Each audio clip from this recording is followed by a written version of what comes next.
चंद्रपूरच्या जगप्रसिद्ध ताडोबा अंधारी व्याघ्र प्रकल्पातल्या कोर भागातील सफारी पर्यटन आज होणार बंद। 1 जुलैपासून 3 महिने पावसाळ्याच्या काळात कोर भागातील पर्यटनावर असते बंदी। चंद्रपूरच्या जगप्रसिद्ध ताडोबा अंधारी व्याघ्र प्रकल्पातल्या कोर भागातील सफारी पर्यटन आज बंद होणार आहे।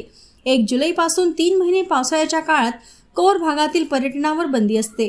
गेल्या वर्षभरात ताडोबा अंधारी व्याघ्र प्रकल्पात एकूण 4,06,000 पर्यटकांनी भेट घेत इथले वने आणि वन्यजीव वैविध्य अनुभवले। आता 1 ऑक्टोबर 2025 रोजी कोर भागातील पर्यटन सुद्धा एकदा सुरू होणार आहे। गेल्या वर्षभरात सुमारे 14 कोटी 20 लाख महसूल पर्यटनाच्या माध्यमातून ताडोबा अंधारी व्याघ्र प्रकल्प फाउंडेशनकडे जमा झाला आहे। पावसाळ्याच्या काळात अरुंद निसरडे कच्चे रस्ते असलेल्या कोर भागात अपघातांची शक्यता वाढते।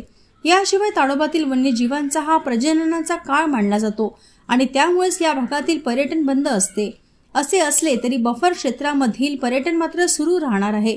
आगरझरी, देवाळा, जुनोना, कोलारा, बेलारा आणि अलीझंजा यासह नवेगाव या बफर क्षेत्रातील गेटवर वन्यजीव प्रेमींना सफारीचा आनंद घेता येणार आहे। ते आता 30 जून पासून आता बंद होत आहे कोर आणि म्हणजे परत 1 ऑक्टोबरला परत सुरू होणार। हे जे मान्सून काळ आहे यामध्ये आपला जे बफर आहे त्याच्या सगळे गेट आपल्याकडे 16 गेट आहे। तसे सगळे गेट आपण चालू न ठेवता त्यामध्ये जे प्रमुख जे गेट आहे ते आपण सुरू आहे।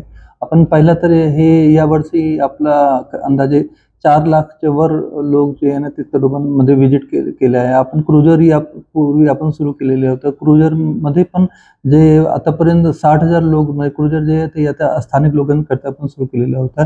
60,000 लोकांनी क्रुझरने आपण हे व्हिजिट केलेलं आहे ताडोबांना। आणि आपला आता नियोजन आहे की जे काही आपला गेट आहे त्याचे जे काही सोयी सुविधा आहेत ते आपण त्याच्या बळकटीकरण करणे। दुसरा जे आपला बोटिंग आहे किंवा बटरफ्लाय पार्क आहे असं इथे पण आपला जे स्टेटस आहे त्यामध्ये अजूनही वाढ करणे आणि जे पर्यटक इथे येतात आणि थांबतात त्यांना जे काही फिलिंग ऍक्टिव्हिटी आहे ना ते आपण सुरू करून त्यांना एंगेज करून पूर्ण पॅकेज सारखं त्यांना उपलब्ध करून देणे हे आपला आता नियोजन आहे।